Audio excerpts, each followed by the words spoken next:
जो गवर्नमेंट है वो तो बोल रही है कि हम संविधान बदल देंगे। झूठों को बोल दिया 400 पार, कुछ 400 पार ना है। ये आदमी का माइंड टॉर्चर किया जा रहा है, माइंड डिस्टर्ब किया जा रहा है। 300 पर आफत है। इतना सारे 90% हम लोग का जनसंख्या है वैशाली लोकसभा में, लेकिन आज़ादी के बाद से आज भी एक भी बहुजन समाज के वैशाली लोकसभा जो यहाँ गर्व है, वैशाली लोकतंत्र का ही निर्माण यहीं से हुआ, लेकिन आज भी एक भी बहुजन यहाँ से लोकसभा संसद नहीं गए हैं। सरकार इसका मानसिक जो भी सरकार चल रही है वो मानसिकता है कि प्राइवेटाइजेशन करे। प्राइवेटाइजेशन करने से कोई किसी को दिक्कत नहीं है, लेकिन यहाँ दिक्कत इस बात का है कि प्राइवेटाइजेशनों में आरक्षण करे।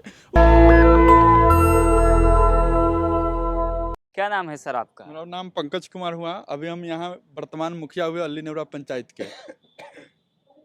इस बार किसको वोट करेंगे आप? देखिए, मुन्ना शुक्ला या मीना देवी? देखिए कोई भी हमारे वैशाली लोकसभा में आए, बेसिकली जो हमारे वैशाली लोकसभा क्षेत्र के जो बेसिकली मुद्दा है कुछ, उस पे जो कोई भी सांसद आए उस पर मुद्दा पे आवाज़ उठाए, क्योंकि हमारे यहाँ बहुत सारे मुद्दा है।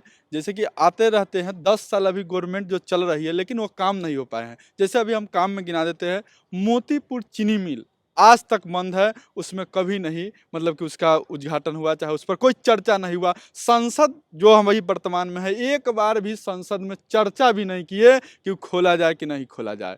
उसके बाद है हवाई अड्डा, पताही हवाई अड्डा, उस पर भी आज तक चर्चा नहीं हुए। तो हम लोग ऐसा लोकसभा क्षेत्र में हम लोग ऐसा मांग रहे हैं, ऐसा कैंडिडेट को जिताना चाहिए जो इस सब पर काम करे। तीसरा, हम लोग का SKMCH उत्तर बिहार का सबसे बड़ा हॉस्पिटल है SKMCH, उसमें एम्स नहीं बना, इसका निर्माण नहीं हो पाया।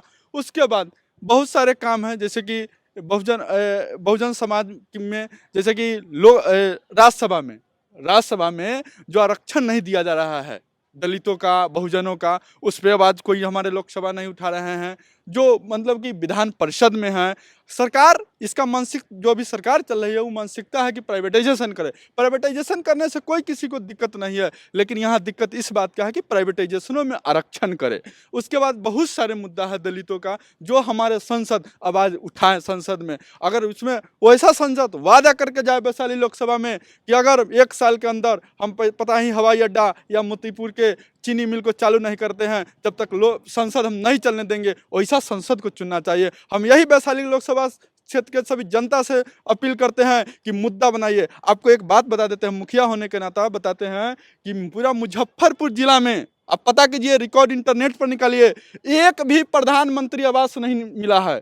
इससे दलित वंचित है। अब बताइए, दलित बहुजन वंचित है। अगर 1 लाख मिलता पूरा मुजफ्फरपुर जिला में तो किसका घर बनता? अमीर का तो नहीं बनता, गरीब का बनता। लेकिन एक भी आवाज, हम लोग गए धरना दिए दिल्ली में, लेकिन दोनों संसद यहाँ वर्तमान में थे, एक भी संसद नहीं गए, ना आवाज उठे ना लेटर लिखे। आखिर ऐसा क्यों नहीं? तो हम सभी जनता से अपील करना चाहते हैं कि जब आपके लोकसभा क्षेत्र में आवे वोट मांगने, तो इस पर बात होना चाहिए कि हमारा आवास क्यों नहीं मिला प्रधानमंत्री। पूरा भारत की बात कर रहे हैं, भारत में एकमात्र खाली जो है जिला हुआ मुजफ्फरपुर, जो प्रधानमंत्री आवास योजना से वंचित कर दिया जाएगा। तो हमारे समाज जो है, हम बेसिकली हम लोग दलित समाज से आते हैं, तो दलित समाज ने ठाना है कि दलित बहुजन होने के कारण इतना सारे 90% हम लोग का जनसंख्या है वैशाली लोकसभा में, लेकिन आज़ादी के बाद से आज भी एक भी बहुजन समाज के वैशाली लोकसभा जो यहाँ गर्व है, वैशाली लोकतंत्र का ही निर्माण यहीं से हुआ, लेकिन आज भी एक भी बहुजन यहाँ से लोकसभा संसद नहीं गए हैं।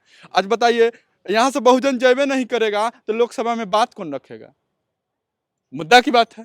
इसीलिए बहुजन समाज को हम तो पार्टी से भी, जो पार्टी टिकट बांट रहे हैं, इस पर सोचना चाहिए, विचारना करना चाहिए कि ऐसा क्यों हो रहा है। वैशाली लोकसभा में आज भी एक नहीं, जब से आया है 75 साल में आज तक हाँ, आज एक भी बहुजन नहीं, कोई बहुजन नहीं, सब आदम आज़ादी गुलामी की तरफ है। और अब इस बार की लड़ाई तो ऐसा है कि जो गवर्नमेंट है वो तो बोल रही है कि हम संविधान बदल देंगे। मान से झूठों को बोल दिया 400 पार, कुछ 400 पार ना है। ये आदमी का माइंड टॉर्चर किया जा रहा है, माइंड डिस्टर्ब किया जा रहा है। 300 पर आफत है।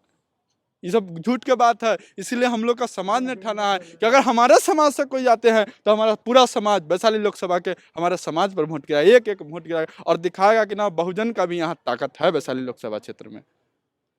तो लग रहा है इस बार और भी लोग हैं, उनसे बात करेंगे कि इस बार बहुजन वैशाली में क्या स्थिति है। क्या जो वैशाली की बात की जाए, वैशाली लोकसभा क्षेत्र की, तो वैशाली लोकसभा क्षेत्र में जो यहाँ के सांसद हुए आज 75 साल में देखा जाए तो कोई भी बहुजन समाज का सांसद आज तक नहीं हो पाया।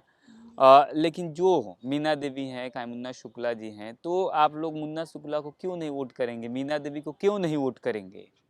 क्योंकि इन लोगों की मानसिकता फॉरवर्ड का है। इन लोगों की मानसिकता जो है ना, बैकवर्ड जो होते हैं, जो बहुजन है, उनके हित के काम नहीं कर सकते हैं, उनके हित के लिए काम नहीं कर सकते हैं। इसलिए जो है ना, इनका वोट नहीं करेंगे हम लोग।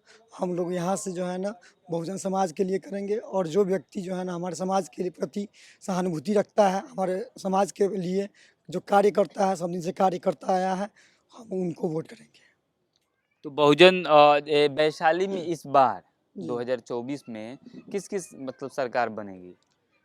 अभी तो सरकार जो है ना, जिसका भी बने, लेकिन हमें उम्मीद है कि जो है ना, अब की बार बीएसपी आए, यानी इस बार बहुजन ही आएगा। बहुजन ही आए। और जी। भी लोग हैं, दादाजी हैं, मैं इनसे बात करने की कोशिश करूँगा क्योंकि ज़्यादा इनको अनुभव है, 75 साल के जो चुनाव है इनके सामने से गुजरा होगा।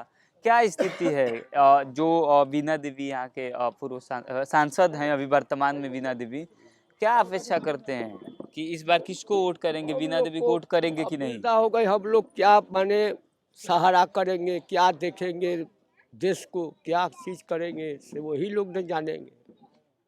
बिहार में हम लोग को ही विकलांग है, चाहे कुछ है, बड़ी बीमारी है, कुछ देखबे नहीं करते हैं, तो हम लोग क्या कहें। और भी युवा साथियों से हम बात करने की कोशिश करेंगे कि जो वैशाली में वर्तमान सांसद हैं वीणा देवी, क्या उनके बारे में आप सोचते हैं और इस बार क्यों वोट उनको नहीं करेंगे? क्योंकि हम लोग उनको ये ला नहीं करेंगे कि कोई भी काम नहीं करते हैं, ठीक है। काम कोई भी नहीं वो लोग गरीब के लिए कर रहे हैं। हम लोग मायावती के वोट करेंगे। जो बहुजन समाज से आएगा आप उसे वोट करेंगे? बहुजन समाज से जो आएंगे उनको वोट करेंगे। तो इस तरह से आप देखिए किस तरह से माहौल बना हुआ है वैशाली में और भी लोग हैं यहाँ से माहौल में इस बार अगर बात की जाए वैशाली की तो ये गणराज्य जहाँ से लोकतंत्र स्टार्ट होता है ये वही वैशाली है जहाँ पे आज 75 साल में भैया कोई देखिए, भी बिहार में जब इतना गुजरात में यूपी में चले जाइए काम मिलता है, यही कंपनी अपना बिहार में बैठाएगा तो क्यों जाएगा दूसर जगह आदमी काम करने। यही बिहार अपना बहुजन समाज अगर फैसला करके कंपनी बैठाए तो हम लोग काम बिहार में न कर सकते हैं, फैमिली को छोड़ के तो जा नहीं सकते। ये समतल भूमि है, कृषि भूमि है, यहाँ फर्टिलाइजर नहीं बैठा है और कारखाने नहीं बैठाए जा सकते हैं, ये रीजन हम तो इतना कहते हैं भैया कि बहुजन समाज हमारे लिए कंपनी बैठा देवे मुजफ्फरपुर में तो हम बहुजन समाज को छोड़ के हम दूसरा जात में जा नहीं सकते। हम इतना कहते हैं।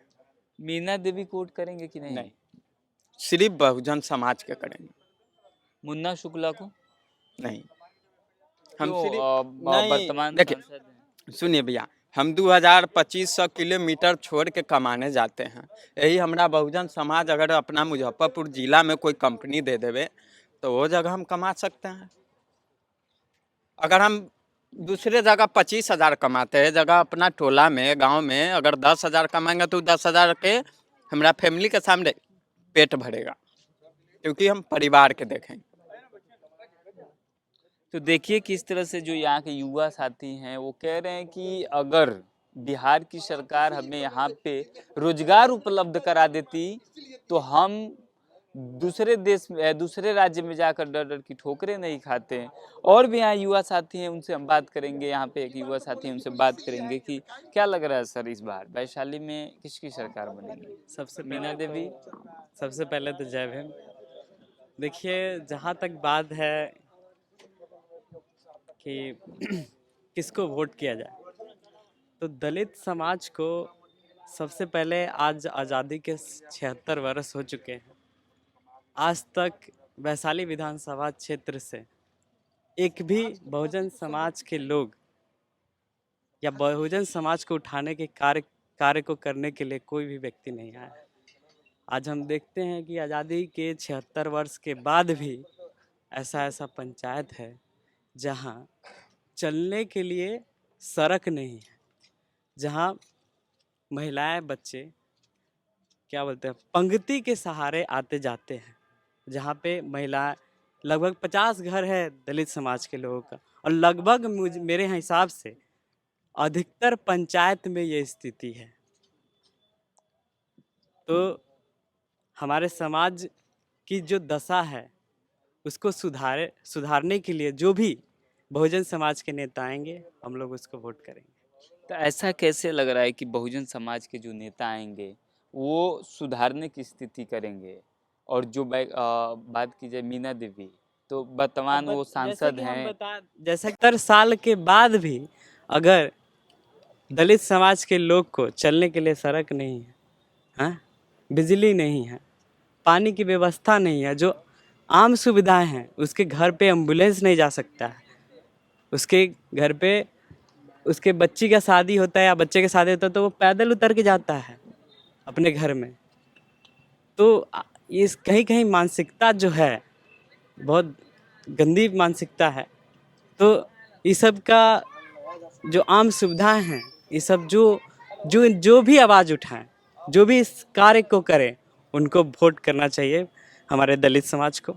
आप मानसिकता की बात कर रहे हैं तो इस तरह से निकल कर आ रहा है कि हम दलित हैं, ओबीसी हैं, बैकवर्ड हैं, इसलिए हमें जो रोड हैं इस तरह से चीज़ों से वंचित किया गया है, ऐसा लग रहा है आपको? ऐसा नहीं है, लेकिन कहीं कहीं वहाँ के लोगों की मानसिकता है, वहाँ की जो स्थानीय लोग हैं उनकी मानसिकता है, और वहाँ के जो नेता चुने जाते हैं उनकी कमी है कि वहाँ तक वो सुविधा नहीं प्रोवाइड कर पा रहे हैं। आज 76 वर्ष के बाद भी ऐसे जगह है जहाँ तक हम आपको ले जाने का काम करेंगे। तो इस तरह से आप देखें कि माहौल क्या वैशाली में इस बार माहौल क्या बना हुआ है। ये वही वैशाली, मैं पुनः बता देना चाहता हूँ कि ये वही वैशाली है जहाँ से लोकतंत्र का आगाज होता है, लेकिन वही वैशाली जहाँ लोकतंत्र के लिए आज भी दम तोड़ रखी है। आज भी लोकतंत्र का यहाँ कोई भी ऐसा काम यहाँ के जो स्थानीय लोग हैं वो नहीं बता पा रहे हैं कि लोकतंत्र में इस तरह की चीज़ें हैं, इस तरह की सुविधाएं उपलब्ध हुई हैं, जो कि प्राथमिक बात की जाए कि इंसान की तो प्राथमिक उसकी जो आवश्यकता होती है वो शिक्षा होता है, स्वास्थ्य होता है, रोजगार होता है और सड़कें होती हैं जिससे उनकी जो दैनिक जीवन की क्रियाकलापें हैं वो पूर्ति किया जा सकता है। तो इस पूरे बातचीत पर आपकी क्या राय है, मैं कमेंट बॉक्स में ज़रूर बताएं। शुक्रिया। नेशनल दस्तक की आपसे गुजारिश है कि अगर इसको बचाना चाहते हैं तो नेशनल दस्तक को सब्सक्राइब करने के लिए रेड कलर के सब्सक्राइब बटन को दबाएं, फिर बेल आइकन की घंटी दबाएं। नेशनल दस्तक को बचाने के लिए बहुत जरूरी है कि हर खबर को शेयर करें, लाइक करें, कमेंट जरूर करें।